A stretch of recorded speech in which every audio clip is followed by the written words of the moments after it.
കഴിഞ്ഞ തവണ 100 സീറ്റ് നേടിയ മുന്നണിയാ. ഇത്തവണ അത് 70 സീറ്റിൽ ഒതുങ്ങി. അത് നിങ്ങളുടെ ഭരണത്തിന്റെ നേട്ടാ. അത് നിങ്ങൾ കാലുവാരി കൊണ്ട് സംഭവിച്ചതാ.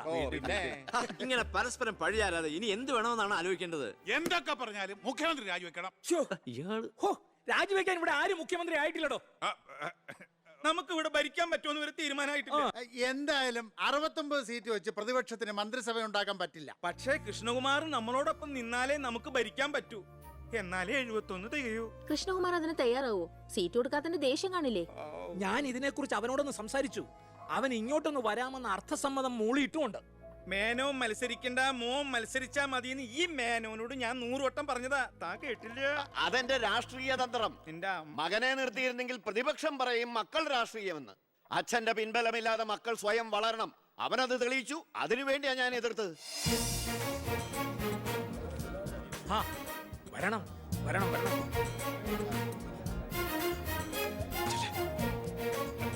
മിടുക്കൻ മിടുക്കൻ. എന്നോട് പിണക്കൊന്നുമില്ലല്ലോ. എന്തിന്? ഇത് പൊളിറ്റിക്സ് അല്ലേ? ഇവിടെ വേണ്ടത് സ്പോർട്സ്മാൻ സ്പിരിറ്റ് അല്ലേ? നീ ഇരിക്കടാ. അങ്ങോട്ടിരിക്കേ. വേണ്ട സാർ. കൃഷ്ണകുമാറിന്റെ പിന്തുണ ഞങ്ങൾക്ക് പ്രതീക്ഷിക്കാമല്ലോ അല്ലേ? ഞാൻ പിന്തുണച്ചാലേ KDF-ന് മന്ത്രിസഭ ഉണ്ടാക്കാൻ സാധിക്കുമെന്ന് എനിക്ക് നന്നായിട്ട് അറിയാം. ചെറുപ്പം മുതൽ പ്രവർത്തിച്ചു പോന്ന പ്രസ്ഥാനത്തിന്റെ കൂടെ നിൽക്കാൻ എനിക്ക് സന്തോഷമേ ഉള്ളൂ. പക്ഷെ ഒരു ഡിമാൻഡ് ഉണ്ട്. ആഭ്യന്തരം എനിക്ക് കിട്ടണം.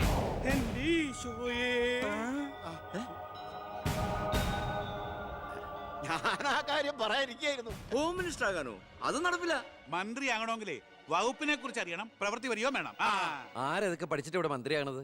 ദിവാരേട്ടൻ ഗതാഗത മന്ത്രിയായിട്ട് ഇരുന്നിട്ടില്ലേ? പണ്ടങ്ങോ ബസ്സിൽ കയറിയതാണോ പ്രവൃത്തി പരിചയം? വണ്ടി ഓടിക്കാൻ അറിയോ ദിവാരേട്ടന്? വേണ്ട. ആക്സിലേറ്റർ ക്ലച്ചും ബ്രേക്കും തിരിച്ചറിയോ? ഇല്ല. ഇതായിരിക്കണേ കിഴിപ്പുള്ളി സാറ്. പണ്ട് വിദ്യുച്ഛക്തി വകുപ്പ് കൈകാര്യം ചെയ്തിരുന്ന ആളല്ലേ? ഒന്ന് ചോദിച്ചോട്ടെ, ഈ വിദ്യുച്ഛക്തി എങ്ങനെ ഉണ്ടാക്കുന്നേ? പറയട്ടോ. അത് വെള്ളത്തിന്ന് ആണോ? പിന്നെന്താ വെള്ളത്തിൽ തൊട്ട ഷോക്ക് അടിക്കാത്ത? പറയാൻ അതൊക്കെ എന്തിനാ നമ്മൾ അറിയുന്നേ? സ്വിച്ച് ഇട്ടാ കറണ്ട് വരുന്നുണ്ടോ? അത് മാത്രം അറിഞ്ഞാൽ മതി. അതറിയില്ല. യവൻ പറയുന്നതിലും കാര്യമുണ്ടെന്നേ. പിന്നെന്താ ഷോക്ക് അടിക്കാത്ത? നമ്മളെന്തിനാ വല്ലവന്റെയും കാര്യം ആലോചിച്ച് തല ഉണ്ടാക്കുന്നേ? ഏതൊരു ജോലിക്കുണ്ട് യോഗ്യത ടെസ്റ്റ്. സത്യത്തിൽ മന്ത്രിയാകാനും വേണം ഒരു പരീക്ഷ. ഈ IAS IPS ഒക്കെ പോലെ IIPS, Indian institute of political science, അത് പഠിക്കണം. അല്ലെങ്കിൽ വേണ്ട.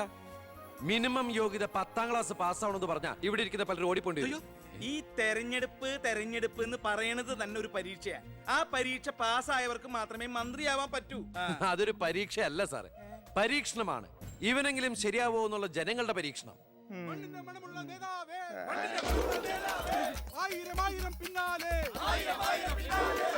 മതി, ഇനി നിങ്ങൾ ഇവിടുന്ന് ജൈവിച്ചോ. ഞാൻ പറയാതെ ആരും നിർത്തരുത്. മണമുള്ള നേതാവേ, ആയിരം ആയിരം പിന്നാലെ. എന്തിനാ ഇങ്ങനെ ഓരോന്നിനെ സൃഷ്ടിക്കണേ? അപ്പൊ സാറേ, എന്റെ കക്ഷി മത്സരിച്ച 3 സീറ്റിലും ഞങ്ങൾ വിജയം കണ്ടെത്തി കഴിഞ്ഞു. ഇവരുന്ന മന്ത്രിസഭയിൽ ആഭ്യന്തരം തന്നെ പിടിക്കാനാണ് എന്റെ തീരുമാനം. എങ്കിലും ഞാൻ ഇറങ്ങാണ്. അയ്യോ പോകല്ലേ, നമുക്ക് ചർച്ച ചെയ്യാം. എന്റെ തീരുമാനത്തിൽ മാറ്റൂല. ഇല്ലെങ്കിൽ വീണ്ടും ഒരു ഇലക്ഷൻ നേരിടാൻ അല്ല, തയ്യാറല്ല. ഞാൻ പറയുന്നു കേക്ക്. തിരക്ക് വേണ്ട, നിങ്ങൾ സമയമെടുത്ത് ആലോചിച്ചിട്ട് മതി. അവൻ പറഞ്ഞതിൽ ഒരു തെറ്റുമില്ല. ആഭ്യന്തരം അവന് തന്നെ കൊടുക്കണം. ആഭ്യന്തരം വിട്ടിട്ട് കാലിരിക്കില്ല. അഭ്യന്തരം എന്ന് പറയാൻ തനിക്ക് എന്ത് യോഗ്യതയാണോ ഉള്ളത്? മന്ത്രിസഭ ഉണ്ടാക്കാൻ അവൻ വേണം. കൃഷ്ണകുമാർ തനിക്കറിയോ? എന്നെ ഒന്നും വന്നേ.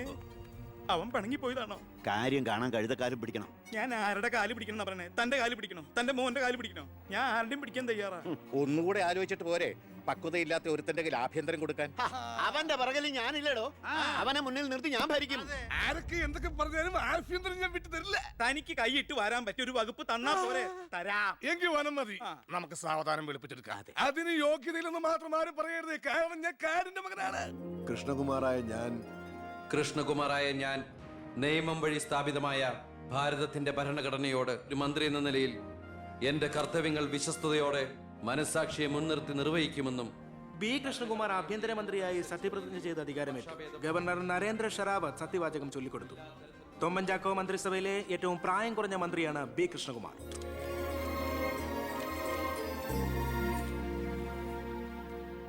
പുരകത്തുമ്പോൾ വാഴ വെട്ടുന്നു എന്ന രീതിയിലല്ലേ ഭൂരിപക്ഷം തികയ്ക്കാൻ ബുദ്ധിമുട്ടിയ KDF-ൽ നിന്നും നിങ്ങൾ ആഭ്യന്തരമന്ത്രി സ്ഥാനം വില പറഞ്ഞു വാങ്ങിച്ചത്?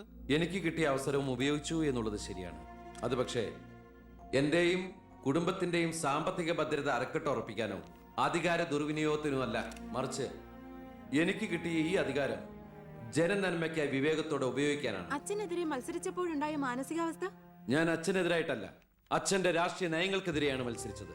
രാഷ്ട്രീയം വ്യക്തിനിഷ്ഠമല്ല. അച്ഛനെ തോൽപ്പിച്ചപ്പോൾ എന്തു തോന്നി? ഞാനല്ലോ തോൽപ്പിച്ചത്, ജനങ്ങളല്ലേ. രാഷ്ട്രീയക്കാർ കൊള്ളരുതായ്മ കാണിച്ചാൽ വോട്ടിങ്ങിലൂടെ പുറത്താക്കാൻ ജനങ്ങൾക്ക് അവകാശമുണ്ട്. അപ്പോൾ താങ്കളുടെ അച്ഛൻ ശ്രീ ബാലഗംഗാധരൻ ഒരു കൊള്ളരുതാത്തവരും അഴിമതിക്കാരും ഒക്കെ ആണെന്നാണോ ബഹുമാനപ്പെട്ട മന്ത്രി പറയുന്നത്? ഞാനൊരു വ്യക്തിയല്ല ഉദ്ദേശിച്ചത്.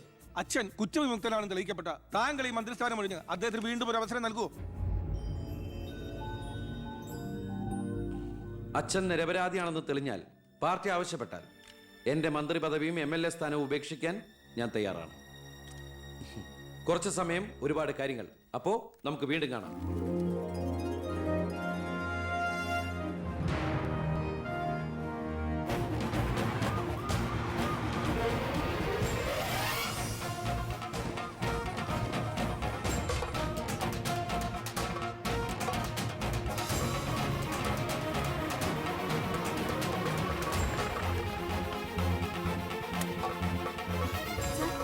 സോറി, ആവശ്യത്തിലേറെ ചോദ്യങ്ങൾക്കുള്ള ഉത്തരം ഞാൻ പറഞ്ഞു കഴിഞ്ഞു. ഇനിയും ആവർത്തിച്ചാൽ വെറും വാചക കസർത്ത് നടത്തുന്ന ഒരു ഹോം മിനിസ്റ്ററായി പോകും ഞാൻ. പ്ലീസ് പ്രവർത്തിച്ച് കാണിക്കാനുള്ള സാവകാശം തരൂ. അപ്പൊ പിന്നെ കാണാം. സർ, സാർ പറഞ്ഞില്ലേ കറപ്ഷൻ ഇല്ലാത്ത officers? DYSP Anantharaghavan sir, SI Prathap Varma sir. Please come.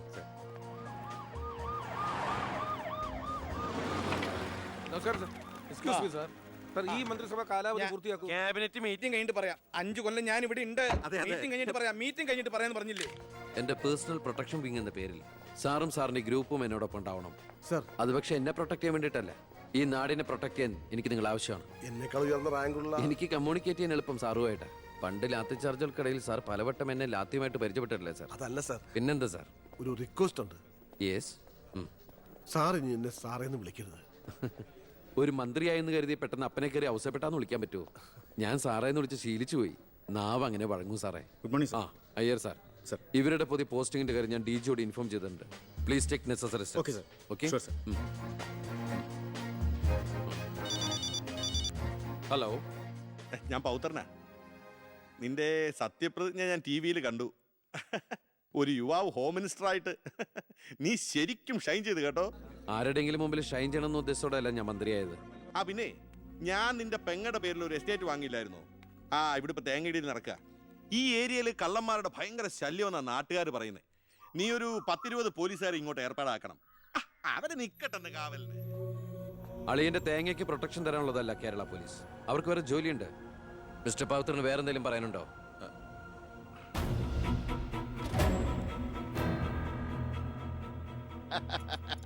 പല വകുപ്പുകളും കൈകാര്യം ചെയ്തിട്ടുണ്ടെങ്കിലും ആഭ്യന്തരം ഇതാദ്യ. മരുന്ന് പയ്യനല്ലേ, അവന് എക്സ്പീരിയൻസ് ഇല്ലല്ലോ. അതുകൊണ്ട് ഭരണം ഒക്കെ ഞാൻ തന്നെയാ. ആയിക്കോട്ടെ, വിളിയോട് വിളി. അത് പിന്നെ വിളിക്കാതിരിക്കൂ. സാറിന്റെ ലേഖനം അപാരം. ഇനി അങ്ങോട്ട് ശുക്രദേശയാ. തട്ട് ചെണ്ടയ്ക്കും തുട്ടുപാരാർക്കും. അങ്ങനെ ഞാൻ ഉദ്ദേശിച്ചത് മന്ത്രിയായതിന്റെ ചെണ്ടോട്ടും ആഘോഷവും. ഇരിക്കേ, അച്ഛാ ഒരു മിനിറ്റ്. അനുഗ്രഹം മേടിക്കാനായിരിക്കും. ആയിക്കോട്ടെ ആയിക്കോട്ടെ. അച്ഛൻ അവിടെ ഇരിക്കേ. ഇത് മന്ത്രിയുടെ കസേരയല്ലേ? ഇവിടെ ഇരിക്കേണ്ട ഞാൻ ഇവിടെ ഇരുന്നില്ലെങ്കിൽ അവിടെ പട്ടി കയറി ഇരുന്ന് ഇറങ്ങി. ഞാൻ ഉദ്ദേശിച്ചത് ഒരു ബനാന ടോക്കാണ്. പഴഞ്ചൊല്ല് ഷോ കയ്യിൽ നിന്ന് പോയി. ഉണ്ടായിരുന്നു. അച്ഛൻ ഒരുപാട് കൊല്ലായിട്ട് ഈ നാടിനു വേണ്ടി കഷ്ടപ്പെടുന്നതല്ലേ? ഇനി കുറച്ചു കാലം റെസ്റ്റ് എടുക്ക്. നമുക്ക് ആരോഗ്യമൊക്കെ നോക്കണ്ടേ? അതെ അതെ, മകൻ ഇവിടെ ഹോം മിനിസ്റ്റർ ആകട്ടെ. അച്ഛൻ ഇനി കുറച്ച് നാള് ഹോമിലെ മിനിസ്റ്റർ ആകട്ടെ. വേണ്ടല്ലേ? ആ അമ്മേ, ഞാൻ ഓഫീസിൽ എത്തിയുള്ളൂ. പിന്നെ അച്ഛൻ അങ്ങോട്ട് വരുന്നുണ്ട്. കുറച്ചു കാലം അവിടെ കാണും. സന്തോഷായില്ലേ? അച്ഛന് ഇഷ്ടപ്പെട്ട ആഹാരങ്ങളൊക്കെ ഉണ്ടാക്കി കൊടുക്കണം. പാലടയും പ്രഥമനൊക്കെ ആയിക്കോട്ടെ. വേണമെങ്കിൽ വീട്ടിലൊരു ATM കൗണ്ടർ ഞങ്ങൾ ഏർപ്പാടാക്കി തരാം. ATM? അതെ, എനി ടൈം മദ്യം ചുമ്മാ അടിച്ച് വീലായിട്ട് വാള് വെച്ചോട്ടെ സാർ. ഇനിയിപ്പോ ആര് ചോദിക്കാൻ? എന്തിനാ സാർ എന്ന് സമയം കളയുന്നത്? ഇപ്പൊ പോയ സന്ധിക്കുമ്പോ വീട്ടിലെത്താം. ഇവിടെ ഞങ്ങൾക്ക് 100 കൂട്ടം പണികളുണ്ടെന്നേ. അച്ഛനോട് നിന്നാലേ നമ്മുടെ പണി നടക്കത്തില്ല. ഓ, എന്തൊക്കെ ആഗ്രഹങ്ങളായിരുന്നു. പോകുന്ന പോക്ക് കണ്ടില്ലേ? CPU പോയ കമ്പ്യൂട്ടറിനെ പോലെ. സർ, കളക്ടർ ഗോപിനാഥൻ കാണാൻ വന്നിട്ടുണ്ട്. വെയിറ്റ് ചെയ്യാൻ പറയൂ. കുറെ നേരമായി വെയിറ്റ് ചെയ്യുന്നു സർ. കുറച്ചേരം കൂടി വെയിറ്റ് ഇട്ടയ്യർ സാറേ. Okay sir. ഇയാൾ ആരാ? സ്വാമിനാഥൻ അയ്യർ, M.Com LLB എന്റെ PA. അയ്യോ അപ്പൊ ഞാനോ? താൻ വേറെ 8ാം ക്ലാസ്സും കുസ്തിയില്ല. അപ്പൊ എന്റെ പോസ്റ്റ്? എടോ, നിന്ന നിൽപ്പിൽ മറുകണ്ഠം ചാടിയ തന്നെ ഞാൻ എങ്ങനെ വിശ്വസിക്കാനാ? ഇനി തിരികെ അങ്ങോട്ട് ചെന്ന് അവിടെ വിശ്വസിക്കില്ല. അതെന്റെ കുറ്റമല്ല. അപ്പൊ ഞാൻ എന്ത്? ആ, താനെന്തേലും ചെയ്യും. അയ്യോ.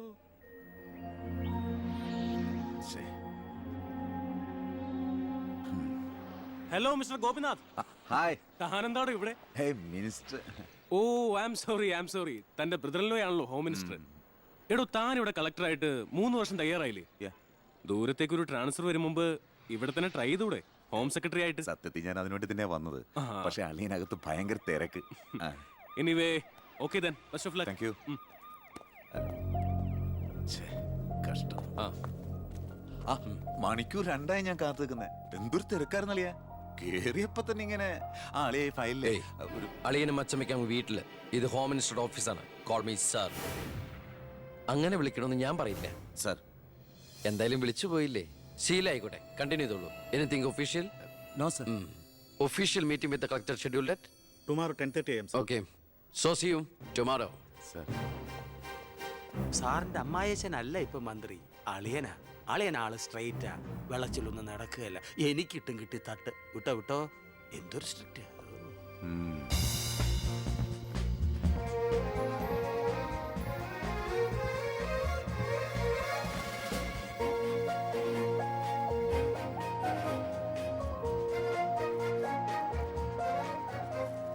Welcome to police conference. Please come sir.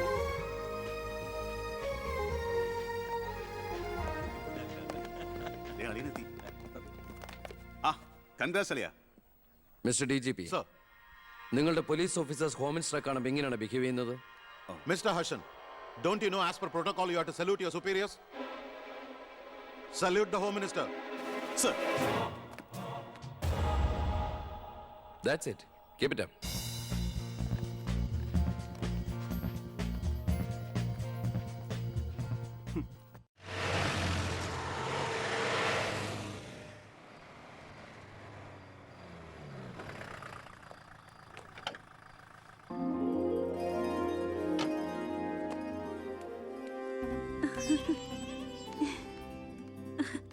ഏട്ടാ, അമ്മേ,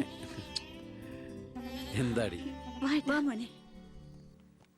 ഏയ് ഇരിക്കെ, ബഹുമാനൊക്കെ ഓഫീസിൽ മതി. ആര് ബഹുമാനിക്കുന്നു നിന്നെ? ഓ, ഒരു മന്ത്രി. ഞങ്ങൾ കുറെ മന്ത്രിമാരെ ചെറുപ്പം മുതൽ കണ്ടിട്ടുള്ളതാ. അച്ഛൻ മന്ത്രിയായിരുന്നപ്പോ വീട്ടു സാധനങ്ങൾ വാങ്ങുന്ന തൊട്ട് അടുക്കളപ്പണി വരെ ചെയ്യിച്ചിട്ടുണ്ട് നിന്റെ ഈ പോലീസുകാരെ കൊണ്ട്. അല്ല പെങ്ങളെ, അച്ഛനെ ഇങ്ങനെ വഴക്ക് പറയാനിട്ട് എന്താ ഇവിടെ ഇപ്പൊ ഉണ്ടായേ? അച്ഛൻ ഇപ്പൊ മന്ത്രിയല്ലെന്നും പറഞ്ഞ് അച്ഛന്റെ മെക്കിട്ട് കയറിയണ്ടല്ലോ. ഒരു മകൻ എന്നാലേ ഞാൻ സഹിക്കില്ല കേട്ടോ. ഞാൻ നിന്നോടാ പറഞ്ഞത്. നിന്റെ 5-6 പോലീസുകാരെ ചോദിച്ചപ്പോ നീ പവിയേട്ടനെ അപമാനിച്ചില്ലേ? ഓ, റൂട്ട് അങ്ങോട്ടാണോ?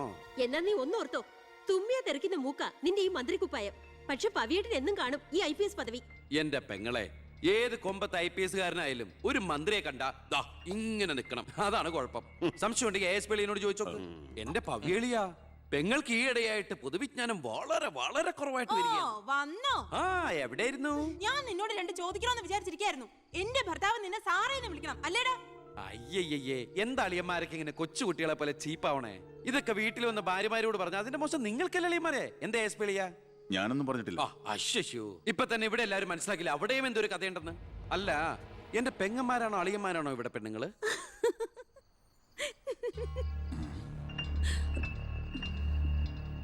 അച്ഛാ, അച്ഛനെങ്കിലും ഒന്ന് പറഞ്ഞു കൊടുത്തൂടെ കുട്ടികൾക്ക് ഓഫീസ് വേറെ വീട് വേറെ എന്ന്? എന്നെ മന്ത്രി കസേരന്ന് എഴുതിപ്പിച്ചു വിട്ടവൻ എന്നോട് മിണ്ടാൻ വരണ്ട. ഞാനല്ലോ എഴുന്നേപ്പിച്ചു വിട്ടത്, ജനങ്ങളല്ലേ. അച്ഛൻ ഇനിയെങ്കിലും മനസ്സിലാക്കണം, പൊതുജനം കഴുതയല്ലെന്ന്. അതെങ്ങനെയുണ്ട് അളിയന്മാരെ? എല്ലാരും പോവാണോ? നീ ഉച്ചയ്ക്ക് ഊണ് കഴിക്കാൻ വരുമെന്ന് കരുതി നിനക്ക് ഇഷ്ടപ്പെട്ട പാൽപ്പായസം വരെ ഞാൻ ഉണ്ടാക്കി. അമ്മയ്ക്ക് അറിഞ്ഞൂടെ അമ്മേ മന്ത്രിമാരുടെ തിരക്കൊക്കെ? നീ ഇരിക്കെ. അതെ, ഇവിടെ ഇരുന്നാൽ എനിക്ക് ഇങ്ങോട്ട് ഇറങ്ങൂല്ലമ്മേ. ഇനി ഞാൻ ഇന്ത്യൻ പ്രധാനമന്ത്രി ആയാലും എനിക്ക് അടുക്കളയിൽ ഇരുന്നാലേ ഇറങ്ങും. അതിന്റെ സ്വാദം വേറെ തന്നെയാ. അമ്മ ഇങ്ങോട്ട് വന്നേ. ഇവന്റെ ഒരു കാര്യം. അതെ, ഇവിടെ എല്ലാവരും ചേർന്ന് ഏട്ടനെ പുഴുങ്ങി തിന്നാൻ നോക്കി നിൽക്കായിരുന്നു. എല്ലാം വാല് മടക്കിയത് കണ്ടില്ലേ? കലക്കേട്ടാ. കലക്കണുണ്ട്. ഈ കഞ്ഞില് പയറും ചമ്മന്തിയെ കൂടിയിട്ട് കൈയിട്ട് ഇങ്ങനെ കലക്കി എന്തോ സാധനം അറിയോ? കുറച്ച് വേണം. മീനു, വേറെ കഞ്ഞി വിളിക്കുന്നു. ഞാൻ തമാശ അമ്മ. എത്ര നേരം അവിടെ നിന്നെ വിളിച്ചു പോകുന്നു? എന്താടി ചെവി കേട്ടൂടാ നിനക്ക്? നിന്റെ ആങ്ങളെ കൂട്ടാനോ അയാളുടെ പുളിച്ച കോമാളിത്തരം കേട്ട് പൊട്ടിച്ചിരിക്കാനല്ലേ നിനക്ക് നേരം? നിന്റെ 2 ചേച്ചിമാരെ കണ്ട് പഠിക്കടി. അവർ ഭർത്താക്കന്മാരെ ശരണം പറഞ്ഞ് ജീവിക്കുന്ന കണ്ടില്ലേ? അതെങ്ങനെയാ?